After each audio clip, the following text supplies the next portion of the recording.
Ada pola atau suasana kebatinan yang serupa? Kalau melihat semangat beliau sejak dilantik, kelihatannya tidak. Presiden Prabowo pasti akan menandatangani undang-undang TNI itu. Ya, apalagi waktu pertemuan dengan Pemret juga mengatakan bahwa prosesnya sudah panjang kok. Di situ ada, kita bisa membaca ada keberpihakan Presiden Prabowo bahwa setuju dengan revisi undang-undang ini ya, Mas Har.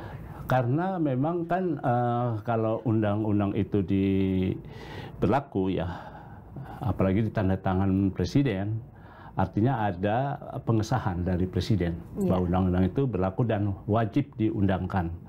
Karena kalau tidak, ya boleh dibilang mungkin ada keraguan yang Mbak Priska bilang ada suasana batin, akhirnya presiden tidak jadi menandatangani undang-undang itu. Jadi menurut saya Presiden Prabowo pasti akan menandatangani itu. Ini kan beliau pulang besok, tanggal 16. Sudah mendarat Selasa ini. Oh, langsung ya. Langsung jadi dalam waktu mungkin kita harapkan minggu ini harus sudah tanda tangan ya, karena batas waktunya kan kalau 20 Maret berarti harus ditambah sekitar 30 hari kerja ya. 30 hari kerja berarti ya akhir bulan ini harus sudah ditandatangani. Iya, dan artinya juga pemerintah dalam hal ini Presiden Prabowo Subianto sebelum menandatangani diperiksa betul tadi ya, tidak hanya redaksional tapi juga substansinya. Dan kalau Mas Har lihat dari presiden ke presiden menghadapi aturan hukum yang ada pro dan kontranya, ini bagaimana kita membandingkannya dengan Pak Jokowi misalnya atau presiden-presiden terdahulu? Iya, mungkin sebelum masuk ke situ gitu ya, kenapa saya kemarin dapat diskusi dari beberapa orang-orang di lingkungan istana. Mereka tuh khawatir dengan undang-undang ini. Oke, kekhawatiran ini apakah karena ada pasal yang sipil itu, jabatan sipil, Mas Har? Di pasal 47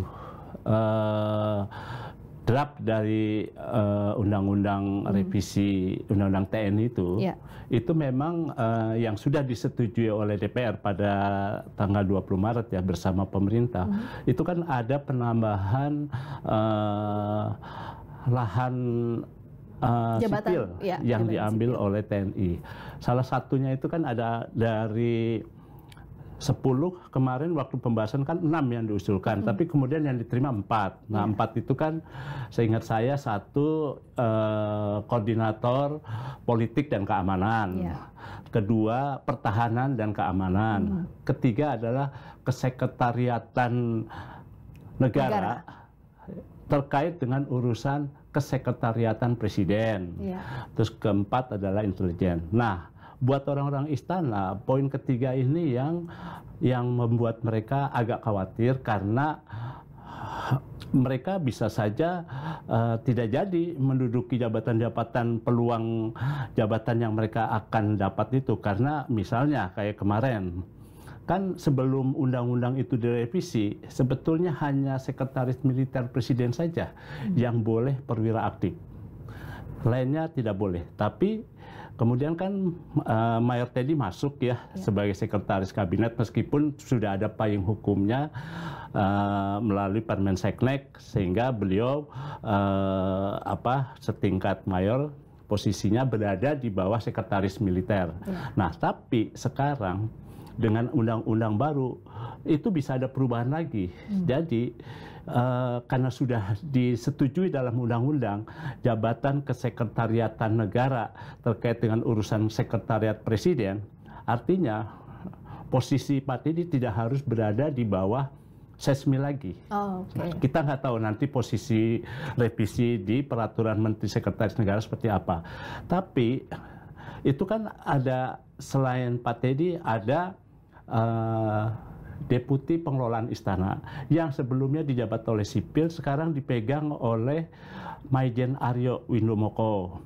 Lalu Biro Umum dulu kan dijabat oleh sipil, sekarang dijabat oleh militer, yaitu Brigjen Mulyadi.